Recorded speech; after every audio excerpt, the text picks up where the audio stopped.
आज आईपीएल 2025 के लिए आपके लिए ऐसी वीडियो लेकर के आए हैं कि आईपीएल के ऑक्शन के बाद या तो तुम लोग मेरी खूब तारीफ करोगे या फिर मुझे कमेंट बॉक्स में भना भन गालियां पड़ने वाली है। लेकिन रिजल्ट चाहे जो भी हो, प्रिडिक्शन वीडियो करने में मुझे सबसे ज्यादा मजा आता है। तो आज आईपीएल 2025 के मेगा ऑक्शन के पहले दो सेट यानी कि मार्की प्लेयर 1 और मार्की प्लेयर 2 की प्रिडिक्शन लेकर के आपके सामने आए हैं कि इस मेगा ऑक्शन में आ रहे 12 मार्की प्लेयर्स में से कौन कितना महंगा जाएगा और सबसे बड़ी प्रिडिक्शन ये होगी कि किस टीम में जाएगा। डिटेल में उसके बारे में बात करेंगे, उसके पीछे की रीजनिंग तलाशने की कोशिश भी करेंगे। तो आप अगर अपने फेवरेट टीम में किसी मार्की प्लेयर को देखना चाहते हो तो मुझे कमेंट बॉक्स में लिख करके जरूर बताओ। चैनल को सब्सक्राइब करो, नोटिफिकेशन की घंटी बजाना बिल्कुल भी ना भूलना, क्योंकि आईपीएल 2025 के मेगा ऑक्शन की हर मेगा अपडेट और छोटी अपडेट आपको इस चैनल पर यूं ही देखने को मिलती रहेगी। Now without any further delay let's begin with the video. और सबसे पहला प्लेयर जो कि सेट नंबर 1 में आने वाला है वो है कि राजस्थान रॉयल्स के विकेट कीपर बल्लेबाज जॉस बटलर। वैसे तो जॉस बटलर आईपीएल में इतनी ज्यादा विकेट कीपिंग नहीं करते हैं, लेकिन मेरे हिसाब से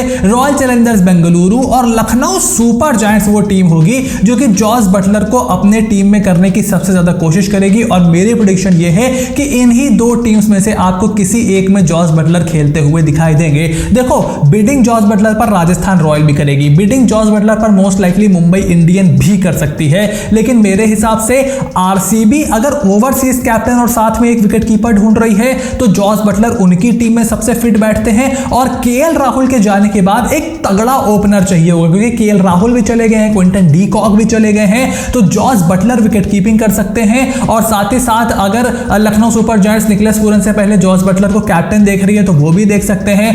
पूरन बहुत ज्यादा कीपिंग नहीं करते हैं तो जॉस बटलर वहां पर विकेट कीपर की भूमिका निभा सकते हैं। और लास्ट ईयर पावर प्ले में वो अच्छा परफॉर्मेंस नहीं दे पा रही थी लखनऊ सुपर जायंट्स, तो उस कमी को भी जॉस बटलर आराम से पूरा कर सकते हैं। सो मेरे हिसाब से somewhat between 5 to 8 crore Jos Buttler की बोली लगेगी और वो आरसीबी या एलएसजी में हमें खेलते हुए दिखाई दे सकते हैं। उसके बाद सेकंड प्लेयर जो इस लिस्ट में है वो है IPL winning captain Shreyas Iyer. Unexpectedly Shreyas Iyer अब ऑक्शन में आ रहे हैं। जब आईपीएल पिछले साल उन्होंने जीता था तो किसी को लगता नहीं था कि श्रेयस अय्यर आएंगे, बट मेरे हिसाब से दिल्ली कैपिटल्स और पंजाब किंग्स ये दो टीम है जो श्रेयस अय्यर पर बोली लगाएंगी। डीसी अपने इस पुराने कैप्टन को वापस अपनी टीम में लेना चाहती है, ये बात क्लियर कट अब रिपोर्ट जाहिर कर चुकी है। और पंजाब किंग्स में चूंकि रिकी पॉन्टिंग वहां पर मौजूद हैं, बजट उनके पास बहुत ज्यादा है, तो वो भी श्रेयस अय्यर को अपनी टीम में शामिल करने की कोशिश कर सकते हैं। एक बार फिर से Lucknow super giants, Kolkata night Riders, ये सब बिडिंग में इंगेज हो सकती हैं। रॉयल चैलेंजर्स बेंगलुरु भी बिडिंग में इंगेज हो सकती है, बट मेरे हिसाब से पीबीकेएस और डीसी का रियलिस्टिक चांस है श्रेयस अय्यर को एक्वायर करने का। And I think Delhi Capitals इस मामले में फ्रंट रनर होने वाली है। उसके बाद अगले प्लेयर हैं मार्की प्लेयर ऋषभ पंत, और मेरे हिसाब से या तो वो पंजाब किंग्स में जाने वाले हैं या फिर चेन्नई सुपर किंग्स में जाने वाले हैं। एक बार फिर से royal challengers Bengaluru, Kolkata night Riders, may be Lucknow super giants, ये सब ऋषभ पंत पर बोली लगा सकते हैं। But at the end of the day Punjab Kings, क्योंकि उनके पास बजट बहुत ज्यादा है, और चेन्नई सुपर किंग्स जिनका सबसे ज्यादा रूमर रहा है ऋषभ पंत को अपनी टीम में एक्वायर करना, और ट्विटर पर जो पूरी कंट्रोवर्सी चल रही है, हमने इस चैनल पर आपको पहले बताया था कि पैसा रीजन नहीं है जो ऋषभ पंत ने दिल्ली कैपिटल्स छोड़ी है। ऋषभ पंत कह रहे थे कि मैं तो खेलना चाहता हूं दिल्ली कैपिटल से, लेकिन और भी बहुत सारे रीजन रहे। ऋषभ पंत को लगा कि शायद जिस तरीके से may be support staff change किया गया, जिस तरीके से नए कोचेस आए, वहां पर बात कहीं बिगड़ गई है और उसी वजह से वो दिल्ली कैपिटल्स में नहीं है। So I think Punjab kings and CSK में चांस है। I would like him to see in the CSK, but I think PBKS का थोड़ा ज्यादा रियलिस्टिक चांस मुझे यहां पर दिखाई दे रहा है। उसके बाद कागिसो रबाडा मार्के प्लेयर्स के सेट 1 में अगले प्लेयर हैं। And I think Punjab Kings, क्योंकि उनके पास आरटीएम है, या फिर दिल्ली कैपिटल्स जो कि अपना पुराना कोर वापस से इकट्ठा करना चाहते हैं, वो यहां पर कागिसो रबाडा को एक्वायर करने में कामयाब रहेंगे। मुंबई इंडियंस उनके ऊपर बोली लगा सकती है। आई थिंक गुजरात टाइटंस उनके ऊपर बोली लगा सकती है। May be royal challengers Bengaluru, but at the end of the day I think या तो पीबीकेएस अपना आरटीएम यूज कर लेगी या फिर दिल्ली कैपिटल्स उनको अपनी टीम में शामिल करने में कामयाब हो जाएंगे। उसके बाद Arshdeep Singh, probably the biggest name जो फास्ट बॉलर्स में है इस साल का, सारे ओवरसीज फास्ट बॉलर से महंगे अर्शदीप सिंह जा सकते हैं। ये भी मेरी एक छोटे से प्रेडिक्शन है, एंड विदाउट एनी डाउट मैं उनको पंजाब किंग्स से ही खेलता हुआ देख रहा हूं। और मुझे ऐसा लगता है कि पीबीकेएस एक तो सबसे पहले उनके पास एक आरटीएम मौजूद है जिसको वो अर्शदीप सिंह के लिए यूज कर सकते हैं। एंड आई थिंक 12-15 करोड़ के आसपास अर्शदीप सिंह की बोली जा सकती है और वो हमें पीबीकेएस में खेलते हुए दिखाई देंगे। और सेट 1 के लास्ट प्लेयर हैं द ऑस्ट्रेलियन पेसर, आईपीएल इतिहास के सबसे एक्सपेंसिव खिलाड़ी मिचेल स्टार्क। और मेरे हिसाब से या तो वो आरसीबी में जाने वाले हैं या फिर वापस कोलकाता नाइट राइडर्स में आने वाले हैं। क्योंकि ये मेगा ऑप्शन है, टीम के पास थोड़े से ज्यादा ऑप्शंस हैं, तो वो 24-25 करोड़ तक तो मिचेल स्टार्क की बोली नहीं जाती। मैं उनको 12 से 14 के बीच जाते हुए देख रहा हूं। अगर कोलकाता नाइट राइडर्स स्टार्क को दोबारा लेना चाहती है, उनमें लॉन्ग टर्म इन्वेस्ट करना चाहती है, तो वो वहां जा सकती है। आरसीबी अगर अपने इस पुराने प्लेयर को लेना चाहती है, उनके पास बजट भी बहुत ज्यादा है, तो वो भी मिचेल स्टार्क के पीछे जा सकते हैं। सो आई थिंक इन्हीं दोनों टीम में मिचेल स्टार्क हमें खेलते हुए दिखाई देगा, मतलब दोनों टीम से नहीं, किसी एक टीम से। और अब जल्दी से अगर सेट नंबर 2 के मार्की प्लेयर्स की तरफ चले तो यहां पर सबसे पहला नाम लिस्ट में हमें दिखाई दे रहा है स्पिनर युजवेंद्र चहल का। और जितनी भी ये मार्की प्लेयर्स की लिस्ट है उसमें एक लौते स्पिनर युजवेंद्र चहल है, यानी कि इस मेगा ऑक्शन में उनकी बहुत ज्यादा डिमांड थी और मुंबई इंडियंस और रॉयल चैलेंजर्स बेंगलुरु मेरे हिसाब से उनके पीछे बोली लगाने वाली है। मुंबई इंडियंस 2022 के मेगा ऑक्शन में भी इंटरेस्टेड थी युजवेंद्र चहल में, और रॉयल चैलेंजर्स बेंगलुरु भी सुनने में आ रहा है कि इस बार इंटरेस्टेड है अपने इस पुराने खिलाड़ी को दोबारा से रीएक्वायर करने में।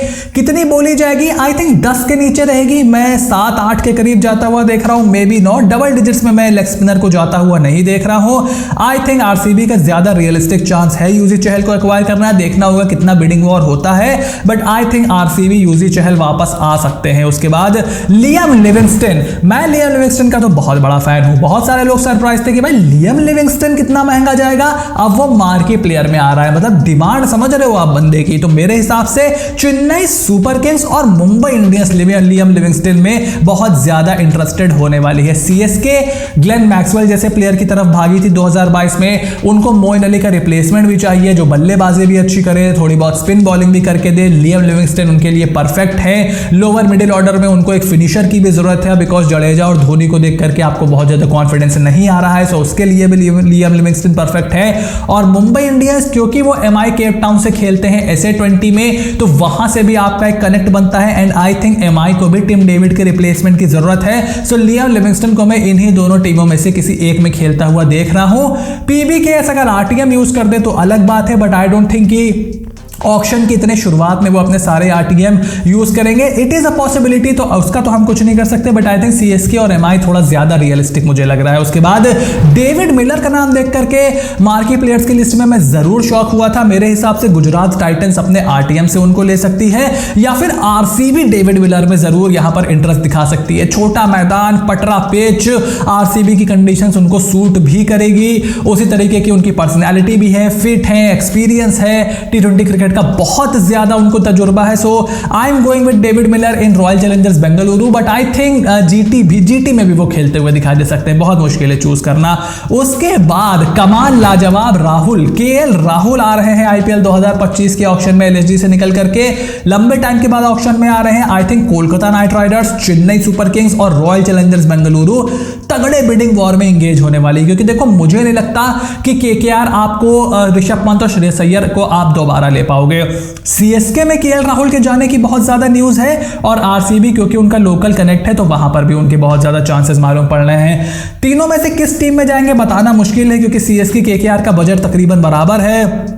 आरसीबी के पास बजट ज्यादा है, बट उनको टीम भी पूरी क्रिएट करनी है। सो देखना पड़ेगा कि बिडिंग वॉर कितना बढ़ता है। आई थिंक सीएसके का थोड़ा सा ज्यादा चांस हो सकता है, but will have to see in the auction. उसके बाद मोहम्मद शामी, धमाकेदार वापसी की है भैया उन्होंने डोमेस्टिक क्रिकेट में, अब तो स्मैट में भी वो खेलने वाले हैं।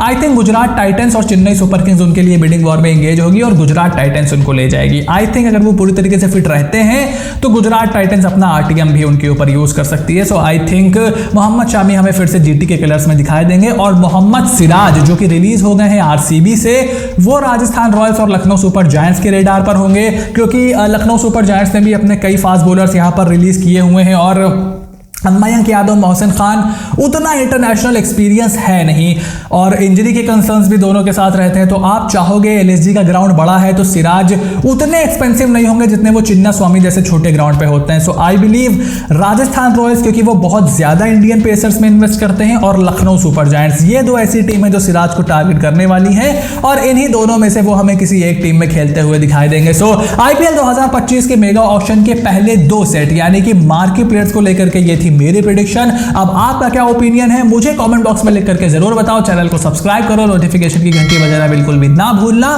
ताकि ऐसी कोई भी वीडियो तुमसे बिल्कुल भी मिस ना हो। Stay tuned and I will see you soon in the next video.